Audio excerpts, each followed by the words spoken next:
है, तो तू माँ बाप का खाता है, माँ बाप का सुन के लेता है, मतलब चमचागिरी करता है माँ बाप का।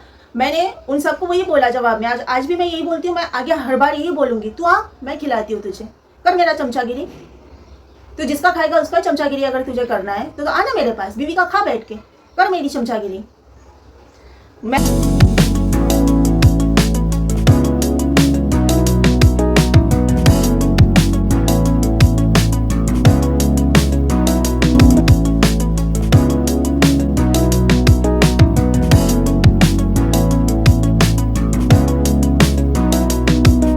हेलो एवरीवन, पहले वीडियो की स्टार्टिंग में मैं आज आप सबको थैंक यू बोलना चाहूँगी, जो लोग मुझे अपना प्यार देते हो, मेरी वीडियोस देखते हो, अपनी प्यारी प्यारी बातें कमेंट सेक्शन पर लिखते हो, अपना ओपिनियन शेयर करते हो, अपनी राय देते हो और वीडियो को लाइक देते हो। अगर अभी तक आपने मेरी इस वीडियो को लाइक नहीं दिया तो प्लीज़ लाइक पर हिट कर देना, ताकि आपका प्यार मुझे मिले।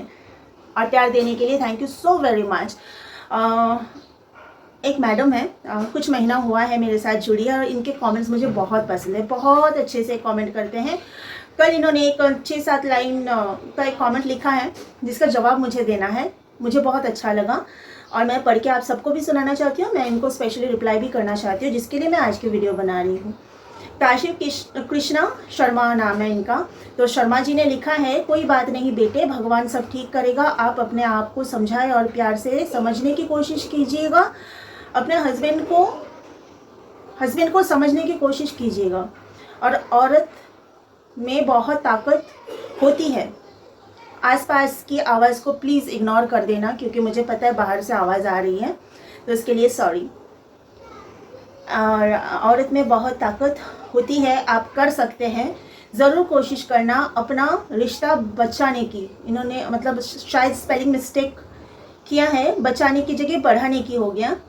बेटा मेरी तो यही सलाह है, भगवान आपको सुखी रखे, लव यू बेटा, बहुत प्यारी हो आप, मेरे को गुड़िया जैसी लगती हो, God bless you. Thank you so very much, love you too, बहुत बहुत रिगार्ड्स आपको। और इतने प्यार से आप कमेंट्स हमेशा लिखते हो, आज भी आपने सलाह बहुत अच्छी दी है, आपकी सलाह मुझे बहुत अच्छी लगी। लेकिन मैं आपको बताऊं कि जो सहता है ना, सिर्फ उसे पता होता है कि उसने क्या सहा है। एक आदमी के टॉर्चर को आप क्या समझोगे? आप बोल रहे हो कि मैं अपने आप को समझाऊं, खुद को समझाऊं, क्या समझाऊं मैं अपने आप को, ताकि उसकी और गालियां खाऊं, उसकी और बेइज्जत उससे हो के 2 वक्त की रोटी के लिए उसी के घर में पड़ी रहूं।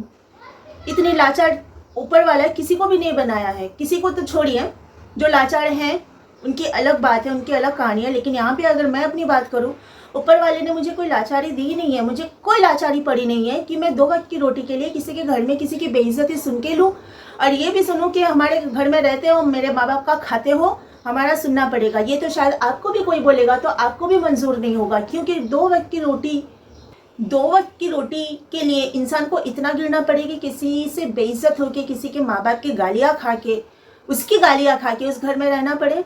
अरे कुत्ते बिल्ली को भी 2 वक्त की रोटी मिल जाती है, लंगर भंडारा में भी इंसान को 2 वक्त की रोटी मिल जाती है, किसी को गुलामी करने की जरूरत नहीं होती है, ना किसी को वहाँ पे बेइज्जत होना पड़ता है या गालियाँ खानी पड़ती हैं।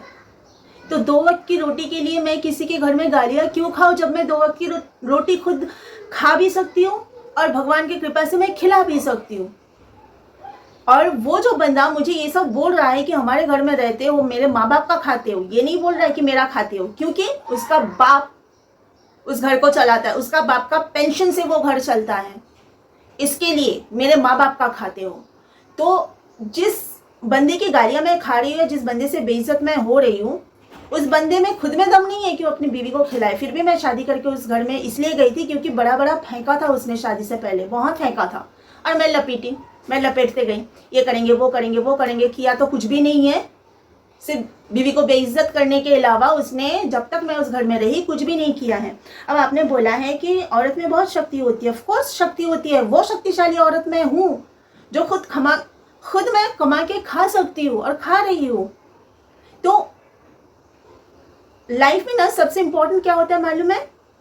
शांति, सुकून।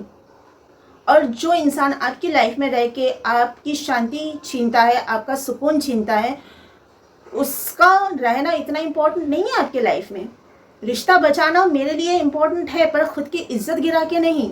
मैंने रिश्ता तोड़ा ही कहाँ है? मैंने तो सामने वाले को बोल दिया है ये रिश्ता टूटेगा नहीं, टूटेगा नहीं ये रिश्ता। लेकिन हाँ, ये बात अलग है कि ऐसे हेकड़ी वाला लोग जो 15 दिन मुझे खिला के, जिनके घर में मैंने खाया, सोचता है कि बहुत बड़ा नवाब बन गया है, बहुत बड़ा 30 मार खान बन गया है। तो मुझे ऐसे घटिया सोच वाले इंसान की ज़रूरत नहीं है। ज़िल्लत की रोटी कीमती नहीं होती है, सुकून की रोटी कीमती होती है। और उस घर में रह के मैं ज़िल्लत की रोटी खा रही थी।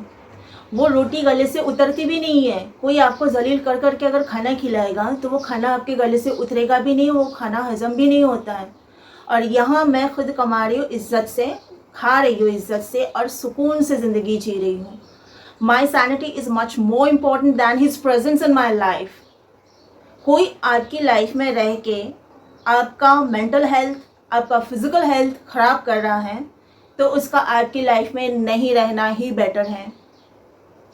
और मेरा पति वो इंसान है जो मेरे साथ रह के आज तक मेरा मेंटल हेल्थ और फिजिकल हेल्थ ही ख़राब करता आया है।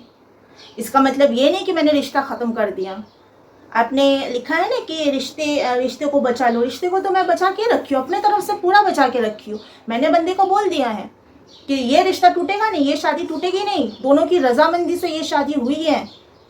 तुझे तोड़ना है मतलब ये नहीं कि मैंने रिश्ता तोड़ दिया है। और दोनों की रजामंदी से अगर टूटना होगा तो दोनों की रजामंदी उसमें चाहिए, और मेरी रजामंदी है नहीं कि मैं इस शादी को तोड़ दूँ। यह मैंने उसको मैसेज कर दिया था और ये शादी टूटी नहीं है, रिश्ता टूटा नहीं है। लेकिन रिश्ते की गाड़ी हमेशा दोनों व्हील्स पर चलती है। यहाँ अगर एक व्हील ख़राब है तो गाड़ी चलेगी कैसे? गाड़ी रुकी हुई है। अब समझाना जो आप लिखे हो ना, समझना समझाना, मैं तो बहुत अच्छी तरह जो आप बोलना चाह रहे हो मैं बहुत अच्छी तरह समझती हूँ। और मेरे तरफ से हर कोशिश करके मैं अपनी जगह पे, अभी वो चैप्टर ही ख़त्म हो गया है कि उसको समझाओ। मैं खुद समझी हूँ करके ही वहाँ से निकल के आई हूँ कि मुझे बचना है। मैं वहाँ रह के ज़िंदा नहीं रहूँगी। वहाँ रह के मैं अब तक मेरा राम नाम सत्य हो चुका होता। इसलिए मैं समझी हूँ करके मैं वहाँ से निकल के आई हूँ और मैं सुकून की ज़िंदगी जी रही हूँ। और रही उसको समझाने की बात, मेरे तरफ से उसको समझाने का मैंने हर कोशिश करके देख ली है। और उसको अभी वक्त ही समझाएगा अपने तरीके से। और वक्त जब समझाता है ना तो इंसान को रोने लायक नहीं छोड़ता है। मेरे तरफ से उसको समझाने का चैप्टर ही क्लोज हो चुका है। कुछ लोग धरती पे पैदा ही होते हैं दूसरों को नुकसान पहुंचाने के लिए। किसी का कुछ अच्छा काम आते नहीं है, बस दूसरों को नुकसान पहुंचाते हैं। और my husband is one of them. उसका जब से मेरी लाइफ में आया है कभी मेरे कोई अच्छे काम वो आया नहीं है। सिर्फ तकलीफ देने के अलावा उसने मेरे लिए आज तक कुछ अच्छा किया नहीं है। औरत में बहुत शक्ति होती है और उस शक्ति के बलबूते पे आज मैं अकेली हूँ पर फिर भी खड़ी हूँ। उस शक्ति के बलबूते पे ही मैं वहाँ से निकलने के बाद, कई औरत है ना ससुराल का टॉर्चर सह के खुदकुशी कर लेती हैं। ख्याल मेरे दिमाग में भी आया था लेकिन नहीं, फिर मेरी शक्ति ने ही मुझे रोका। और मैं अपने बलबूते पे अपना घर भी चला रही हूँ, अपना सब बंदोबस्त खुद अपने दम पे कर रही हूँ, जो मेरा पति नहीं कर सकता है। बाप के पेंशन पर खुद को पालता है और उसी के बलबूते पर उछल कूद करता है। तो औरत में शक्ति तो है भाई। मैं मेरी इस शक्ति को उसको समझाने में, उसको कन्विंस करने में बहुत मिसयूज़ कर चुकी थी, लेकिन अब नहीं करने वाली हूँ। मैं मेरी इस शक्ति को मेरे लिए ही प्रिजर्व रखना चाहती हूँ ताकि ये मेरे कोई अच्छे काम आए। उसको समझाना मतलब भैंस के आगे बीन बजाना। वो इंसान है, उसको सिर्फ वक्त समझा सकता है। वक्त से बलवान कोई नहीं है और वक्त ही उसको समझाएगा। जब वक्त की मार उसको पड़ेगी ना तब उसको समझ में आएगा कि दूसरों को तकलीफ देना और दूसरों को परेशान करना, एक निर्दोष पर इल्ज़ाम लगाना, एक निर्दोष को टॉर्चर करना क्या होता है। फिर उस टाइम पे उसको समझ में आएगा।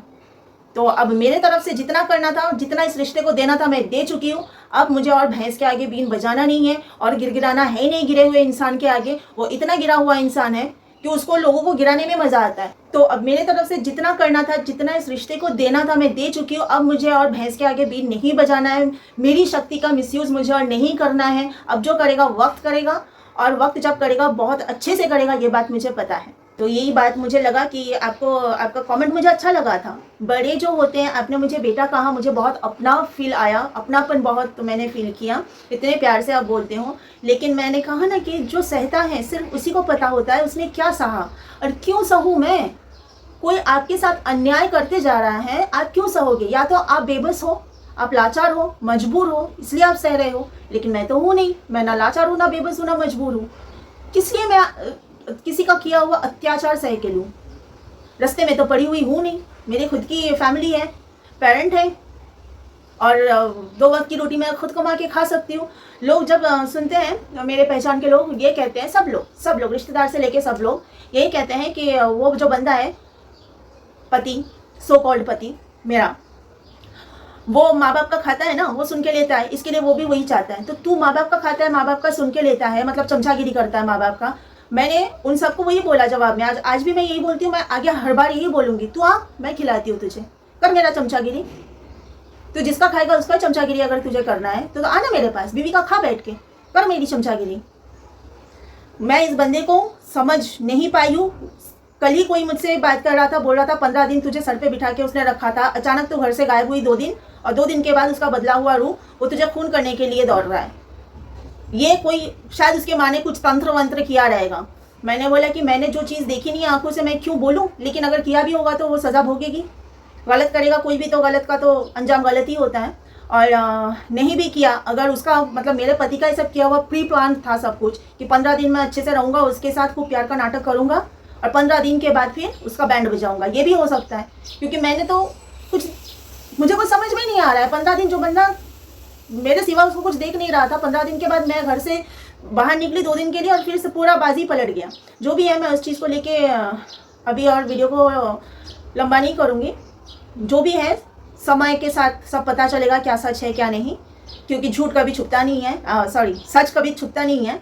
सच सामने आना होता ही है, आज नहीं तो कल कितना भी सामने वाला झूठ बोल ले, पूरा खानदान झूठ बोल ले, लेकिन सच को सामने आना ही है। Anyways, you all take care of yourself. मैं यहीं पर एंड करती हूँ आज। Bye bye.